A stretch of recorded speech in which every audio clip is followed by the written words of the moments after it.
ortana bekle. Oğlum ne? O tayda adam köpelip durup onu taşar yoktular. Aylan görme. Ha? Oo. Yan geldiler önce. Ay adama köpelip durup. Ay. Tamam. Benim ayırsana şunu yok. Kullanma olana verdi.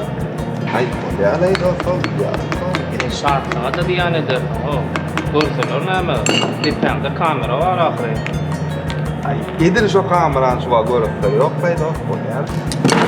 O kameralar hiç mukamcan. Aramızda gizleyen kamera var. Şonu ne kabul? Oo, şartlığı da ziyan edersin sen. Ay, ya çöde ya lay olacak. Mukam. Ya salma. Çıkar. Hey. Yüzüne geçip dur. Yok, Kervancan bekme de o. Ha, şey diyen dost. Yok, pozak gel. Başlığı gel. Başlığı mara dost. Men çüylep vereyim. Ne on bir gerek çüylep. Ne dost? Şu telefon, başla telefonuna. He. Aha. Yara arkalı ittiriyor. Düşünüyor musun? Ya da işsiz kalır ya. 3-4 tane yatıp duran adam mı öydü? Giymi yani. Şöyle çüylüyen hayır ya. Bolya mesele yok. Getir Okman getir. Yok, getirme Kervan. O ölçüyle o. Bana çüyledi ya.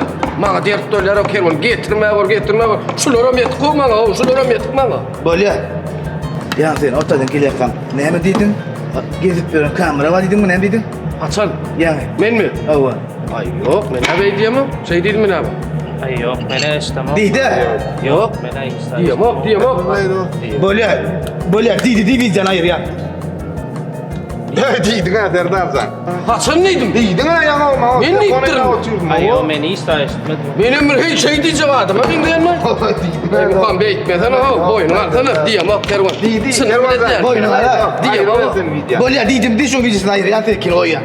Hayır yan menkini. Hayır ya. Diydim. Ana. Diydim ben sana. Ana. Ha oldu. Ana. Ana. Dost senin için. Bekke. Diline gol bekçe. Ne tekki gidiyor seni.